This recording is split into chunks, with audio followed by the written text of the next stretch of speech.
Mari Bapak Ibu dan Saudara-saudara kita membuka Alkitab kita di dalam kitab Yeremia pasal 15 ayat yang ke-16 saja. Yeremia pasal yang ke-15 ayat yang ke-16 saja.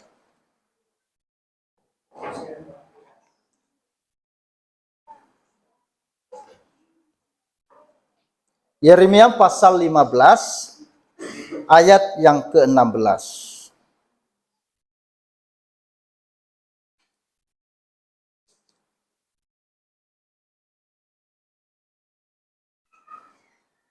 Baik, kita baca bersama-sama 1, 2, 3.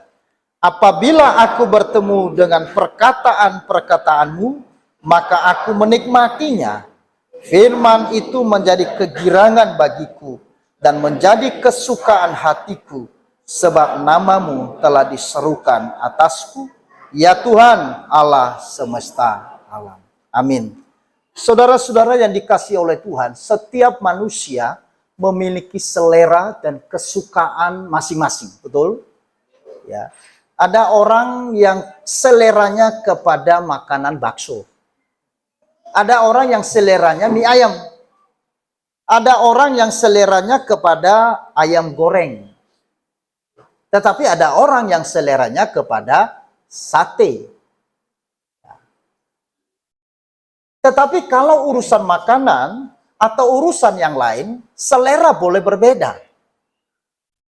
Tetapi ada satu selera yang harusnya sama, yaitu selera dan kerinduan keinginan dari semua orang percaya, yaitu apa? Untuk menikmati firman Tuhan. Saudara-saudara, makanan jasmani kita boleh berbeda-beda selera. Tetapi satu makanan yang kita konsumsi yang sama itu adalah firman Tuhan. Karena itu saudara-saudara, firman Tuhan itu adalah hidup kita. Amin. Firman Tuhan adalah hidup kita karena seluruh firman Tuhan hanya merujuk pada satu hal yang penting, yakni cinta kasih Allah kepada manusia. Cinta itulah yang memungkinkan Allah bergerak dan mengambil inisiatif menjumpai manusia dalam kepapaan. Saudara-saudara, perjumpaan manusia dengan Allah melalui cinta kasih itu yang memberikan manusia memiliki gairah. Manusia yang jatuh di dalam dosa adalah manusia yang mati. Mati di dalam hal apa? Di dalam hal apapun, termasuk dengan seleranya, termasuk dengan gairahnya, termasuk dengan keinginannya. Alkitab mengatakan, manusia yang sudah jatuh dalam dosa, maka dia punya keinginan kepada daging. Dia punya keinginan kepada dunia. Dia punya keinginan kepada hal-hal yang sifatnya sementara. Tetapi Allah yang telah membangkitkan manusia kembali melalui pengorbanannya di atas kayu salib. Di atas kayu salib Allah menyatakan kasih-Nya yang besar. Proklamasi kasih kepada manusia yang berdosa. Maka ini adalah sesuatu yang sungguh luar biasa, saudara-saudara. Karena apa? Karena manusia yang bersentuhan dengan kasih Allah akan mengalami perubahan yang mendasar dalam hidupnya. Dan menemukan kembali pengharapan yang kuat dan kokoh ketika berbagai persoalan dan pergumulan menderanya. Saudara, satu peristiwa yang besar. Ketika Yesus tersalib di atas kayu salib. Ada dua penjahat di sebelah kanan dan kiri. Dua orang ini disebut sebagai penjahat kelas kakap. Dua orang ini telah kehilangan nilai, esensi, dan hakikat makna dari hidupnya. Dia hanya hidup sebagai makhluk yang dicipta, tetapi dia tidak pernah mengerti tentang nilai dari hidup. Dia tidak pernah mengerti dan tidak pernah merasakan apa itu cinta kasih. Tapi di atas kayu salib, saudara-saudara, ketika orang ini tersalib bersama dengan Kristus, lalu kemudian Yesus mengucapkan satu kasih yang luar biasa. Yesus katakan apa? Ampunilah mereka, sebab mereka tidak tahu apa yang mereka berbuat. Penjahat di sebelah kanan Kristus, hatinya tersentuh oleh kasih itu. Penjahat ini mengerti tentang esensi dari cinta yang sesungguhnya. Dia sekarang membuka mata hatinya. Dia melihat dengan terang benderang kalimat kasih yang ajaib yang dia tidak pernah dengar sebelumnya. Dia tidak pernah merasakan seumur hidupnya. Dia tidak pernah mengalami seperti itu. Bahkan mungkin yang selama ini dia hidup dihujat, difitnah, ditekan karena dia dianggap sebagai orang yang disebut penjahat. Dia ditolak, dia disingkirkan, dia dikucilkan. Tetapi waktu itu Sang Juru Selamat berkata, hari ini engkau akan bersama-sama dengan aku di dalam Firdaus. Sentuhan kasih sejati menyentuh hatinya yang paling dalam. Maka penjahat yang luar biasa berdosa ini diubahkan oleh perkataan Kristus, yaitu firman Allah. Saudara-saudara, maka di dalam firman Allah, maka di sana kita menemukan cinta kasih. Beberapa minggu yang lalu saya sudah mengatakan bahwa kita ini adalah orang yang penuh dengan cinta. Amin.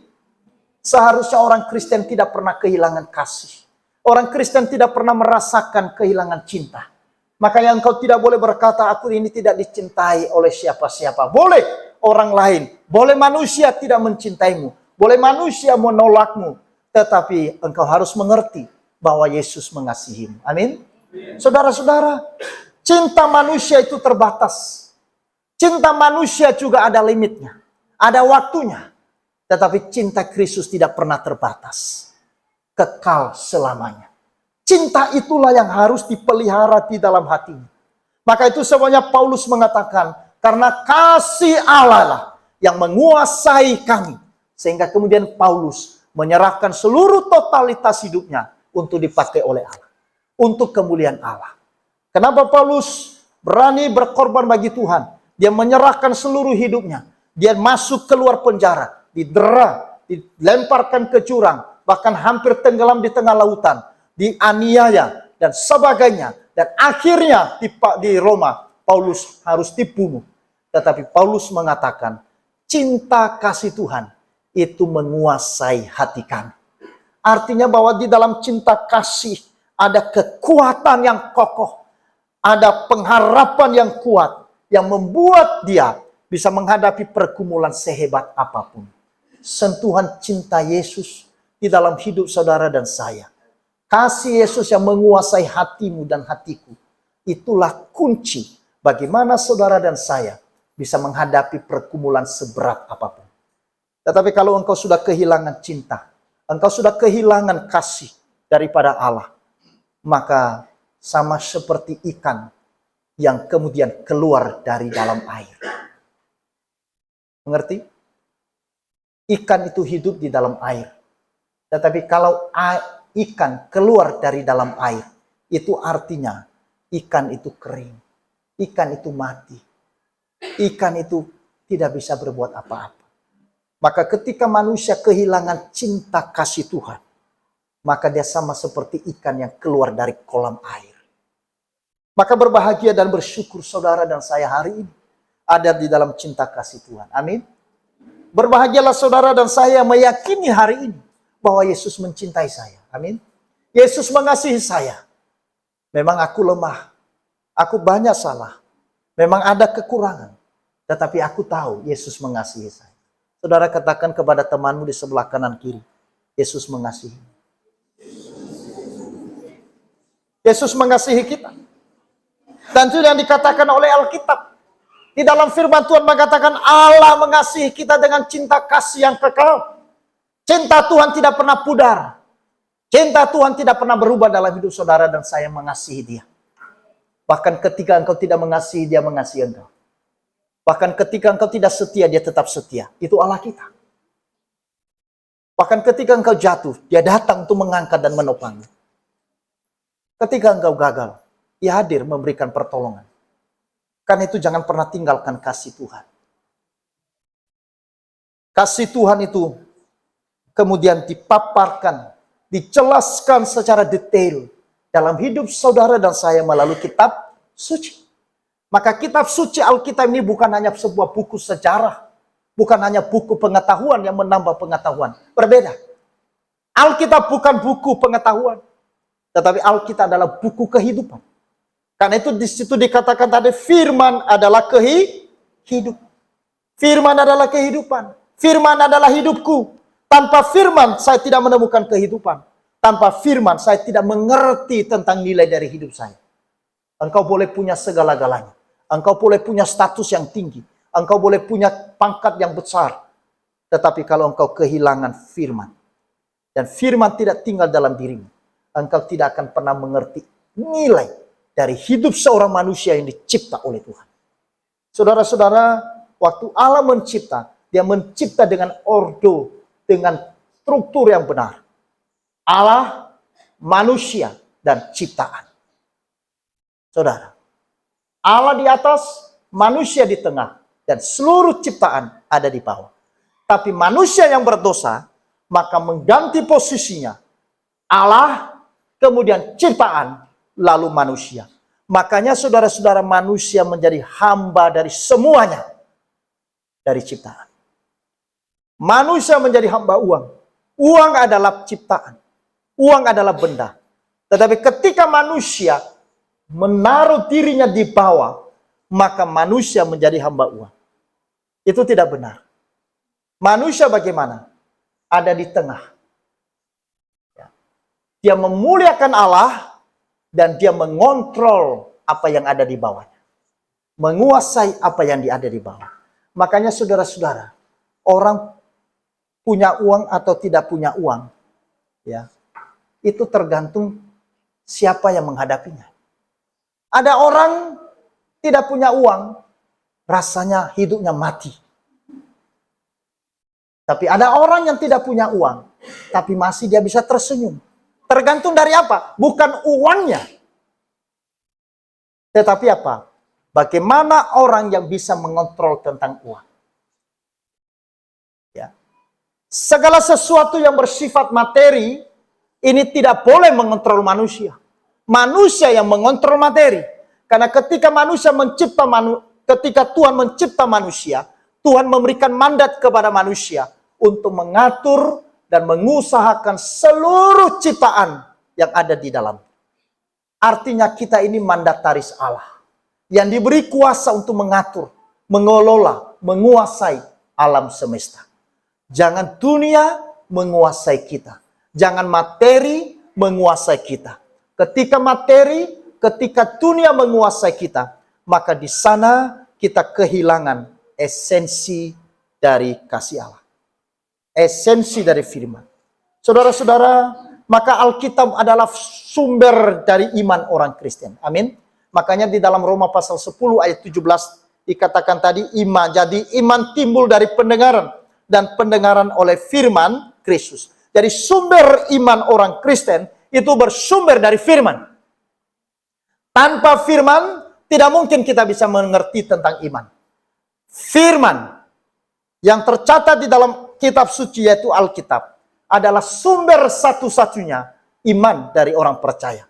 Sumber iman orang percaya bukan dari mimpi, bukan dari tahayul, bukan dari yang nubuatan. Sumber dari iman kita adalah di dalam firman. Saudara-saudara, beberapa waktu yang lalu ada seorang bertanya, "Pak, bagaimana iman saya bertumbuh? Ya, boleh enggak Bapak melihat sesuatu tentang saya?" Saya mengatakan, kalau engkau mau mengerti tentang apa yang Tuhan mau, apa yang Tuhan inginkan, apa yang Tuhan kehendaki mengenai engkau baca kitab suci. Sumber iman kita bukan mimpi. Makanya banyak orang nunggu mimpi dulu, ya, baru imannya bertumbuh. Nah kalau belum mimpi, ya, jadi imannya dibiarkan, ya, tidak bertumbuh. Iman membawa seseorang yang kosong kepada Tuhan, sehingga ia dipenuhi dengan berkat-berkat Tuhan. Itu yang dikatakan oleh John Calvin. John Calvin mengatakan iman membawa seseorang yang kosong kepada Tuhan.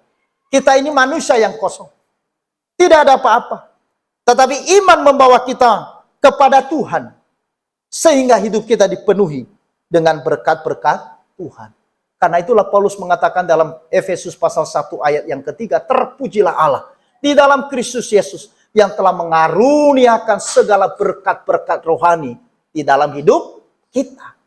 Bukan kita yang mencari berkat-berkat Allah, tetapi kita yang manusia yang kosong, manusia yang hina, manusia yang berdosa. Kemudian iman membawa kita berjumpa dengan Kristus, membawa kita mengenal kepada Yesus, dan kemudian dari situ saudara, Allah mengaruniakan berkat-berkat itu di dalam hidup kita.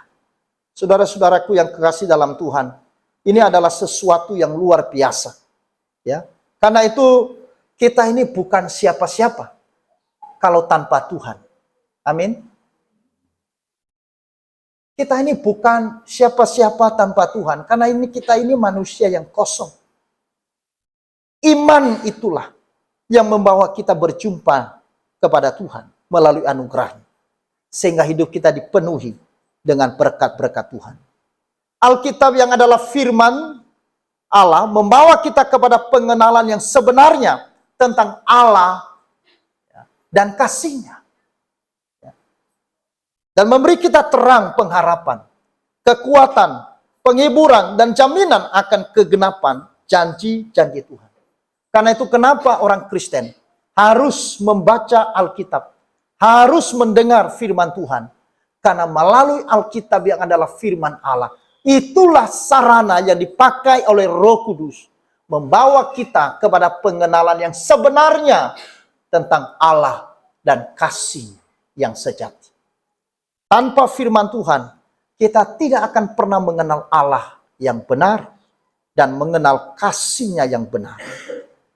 Firman membawa kita memberikan terang sehingga kita yang putus asa, yang lemah, yang susah, kemudian memiliki pengharapan. Dari firman Tuhan, maka kita memiliki pengharapan yang hidup. Pengharapan itu penting sekali. Karena di dalam pengharapan ada kekuatan, ada penghiburan untuk kita melewati kehidupan ini. Pengharapan itu yang membuat rasul-rasul Kristus bertahan menghadapi segala macam pergumulan. Bahkan mereka bertahan ketika mereka dianiaya, bahkan dibunuh sekalipun. Karena apa? Karena di dalam hati mereka, mereka ada pengharapan. Saudara datang ke gereja, saudara melayani Tuhan, saudara berkorban bagi Tuhan, saudara memberikan harta saudara kepada Tuhan. Kenapa? Supaya saudara dilihat? Tentu bukan, kan? Kenapa saudara korbankan diri saudara melayani Tuhan? Kemarin kami di Sumba, saya katakan kepada teman-teman, kenapa kita harus turun gunung dan naik gunung yang setinggi ini?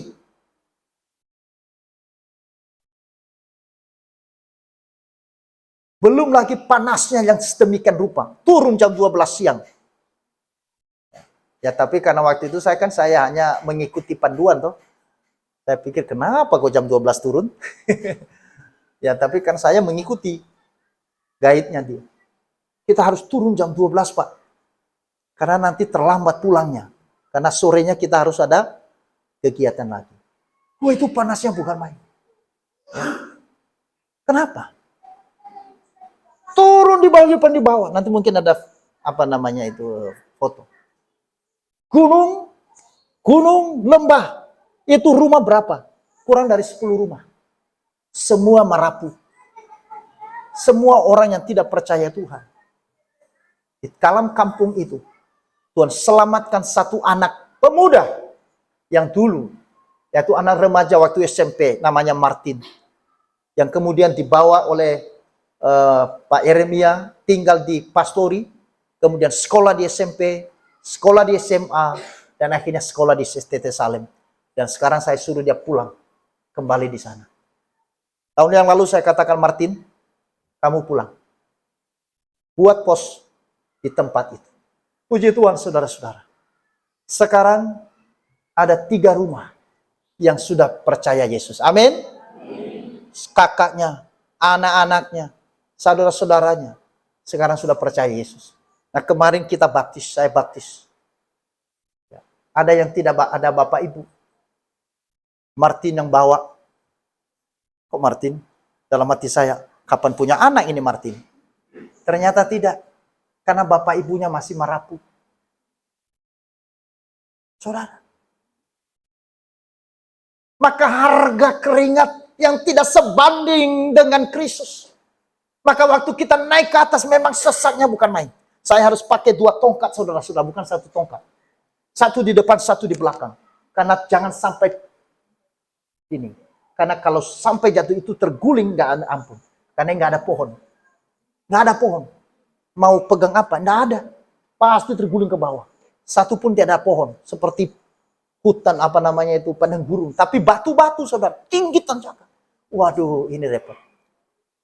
Tapi waktu di atas, saya melihat teman-teman, mereka sangat bersuka cita. Capek, tetapi sangat bahagia. Kenapa? Karena kita boleh berjumpa mereka dengan kasih. Saudara-saudara yang dikasihi oleh Tuhan.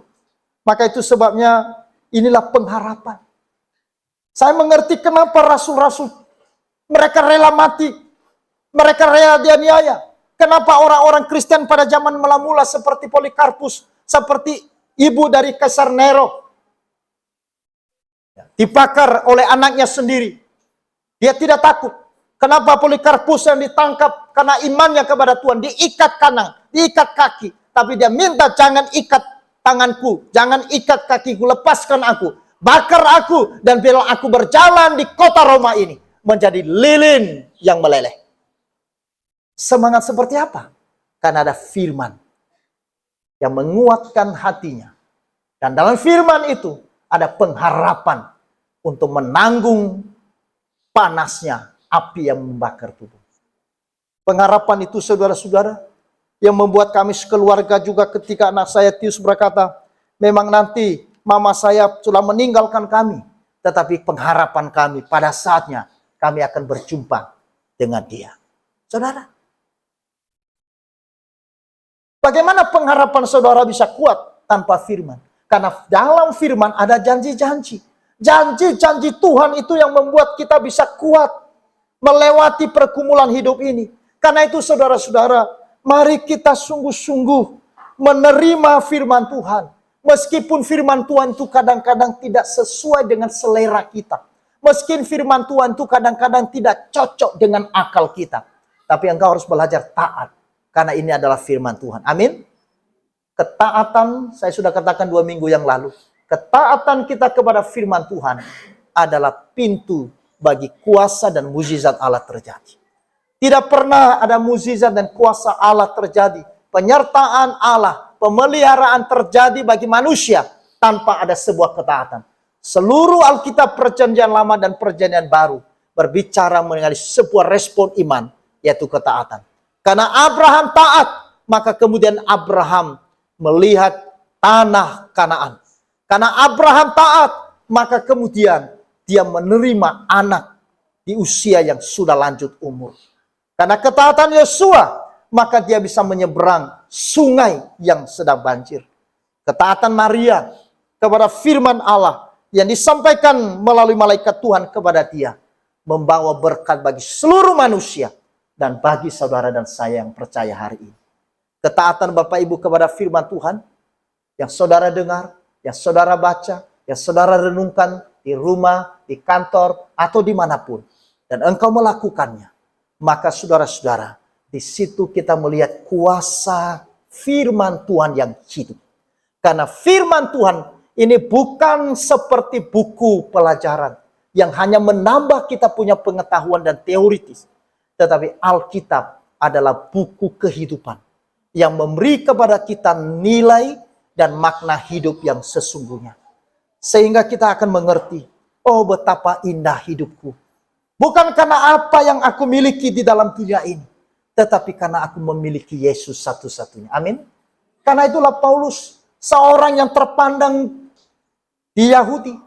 Paulus, seorang yang punya jabatan yang tinggi di dalam keagamaan orang Yahudi. Seorang yang punya power, punya kuasa, ya, punya kejayaan, ya, sebelum dia mengenal Yesus. Tetapi ketika dia percaya kepada Yesus dan menerima Yesus sebagai Tuhan dan Juru Selamatnya, lalu kemudian Paulus mengatakan, karena pengenalanku akan Kristus lebih mulia daripada semua. Tidak ada kenikmatan di dalam hidup seorang manusia kecuali Kristus ada di dalam hidupnya. Suatu hari kita akan tinggalkan dunia ini. Itu so pasti. Betul? Suatu hari saudara dan saya, muda atau tua, itu tidak tergantung umur. Jangan engkau berkati, nanti pasti yang duluan itu yang paling kanan itu. Yang rambutnya udah putih-putih. Belum tentu. Ya, belum tentu. Kemarin saya baru dengar, ada teman saya anaknya baru 14 tahun dipanggil Tuhan.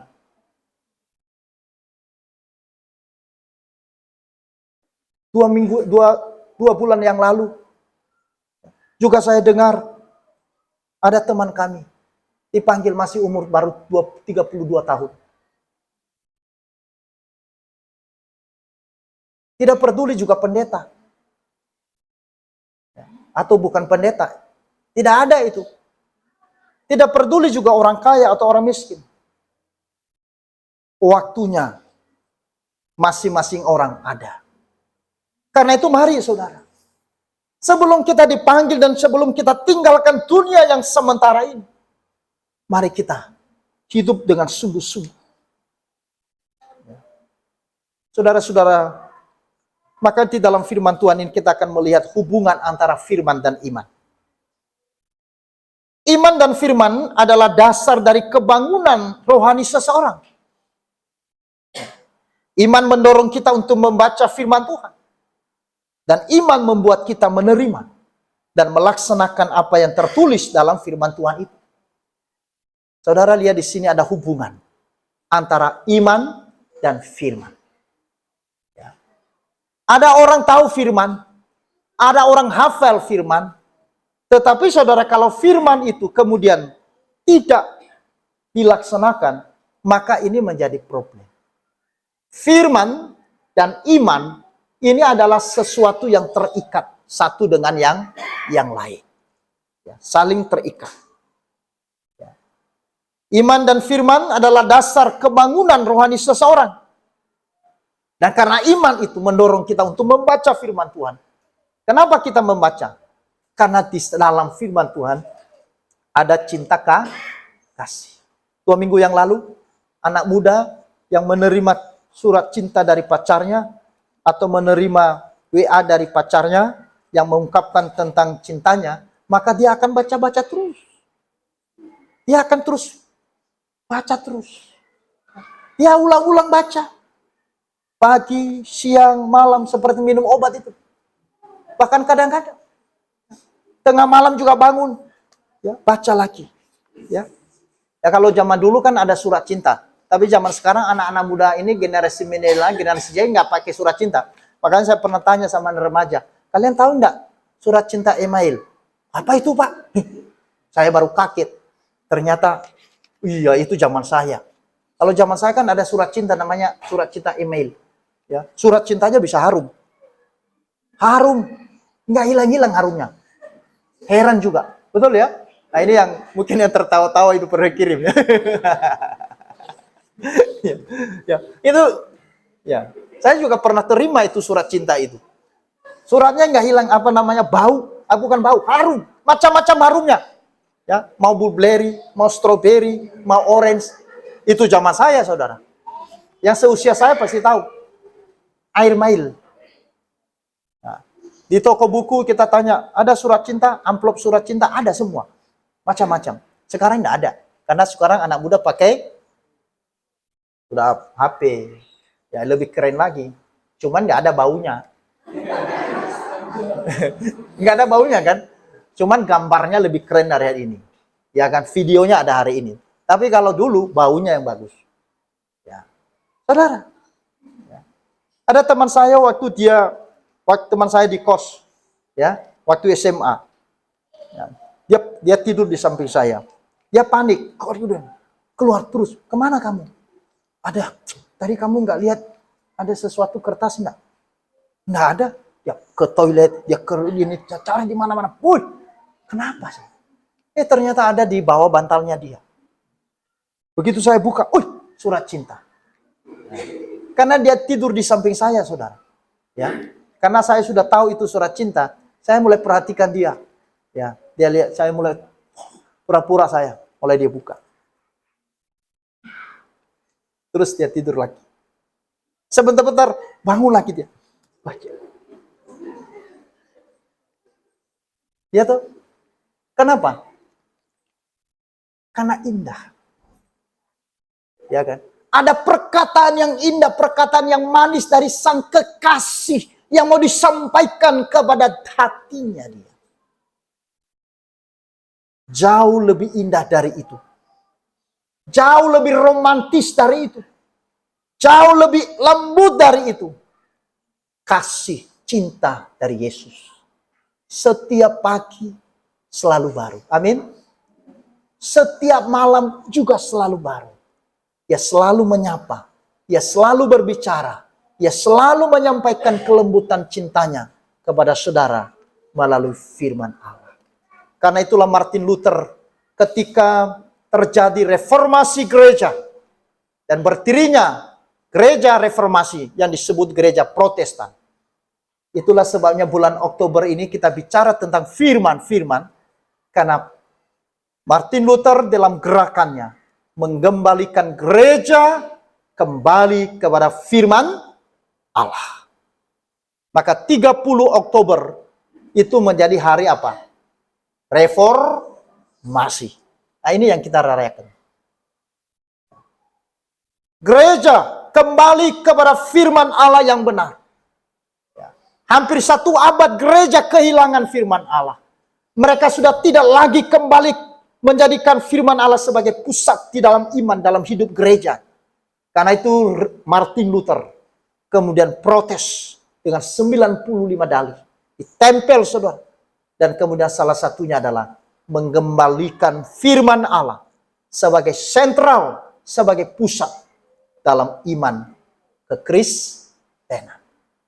Karena itu saudara-saudara, mari kita sungguh-sungguh mengasihi firman Tuhan. Kita sungguh-sungguh mencintai firman Tuhan. Karena kalau engkau mencintai Tuhan, engkau pasti mencintai perkataannya. Tidak mungkin engkau mencintai Tuhan, tetapi engkau tidak mencintai perkataannya. Tidak mungkin engkau mencintai seseorang, tetapi engkau tidak mencintai perkataannya. Kan aneh. Karena diri dari Allah tidak bisa dipisahkan dengan perkataannya. Menyatu dengan dirinya. Makanya Alkitab mengatakan firman adalah Allah dan Allah adalah firman. Cintailah firman Allah sehingga kita boleh bertumbuh di dalamnya. Kita mengasihi Tuhan akan makin lebih lagi dalam hidup kita dan kita akan diubahkan oleh Tuhan. Kita akan dihidupkan, kita akan diubahkan, kita akan disucikan melalui firman Tuhan. Bahkan kita akan diberi kekuatan, kuasa. Berikan pengharapan. Terangnya semakin bersinar dalam hidup kita. Dan menuntun langkah hidup kita berjalan di dalam terang itu. Sehingga hari demi hari kita tahu Tuhan Yesus baik. Amin.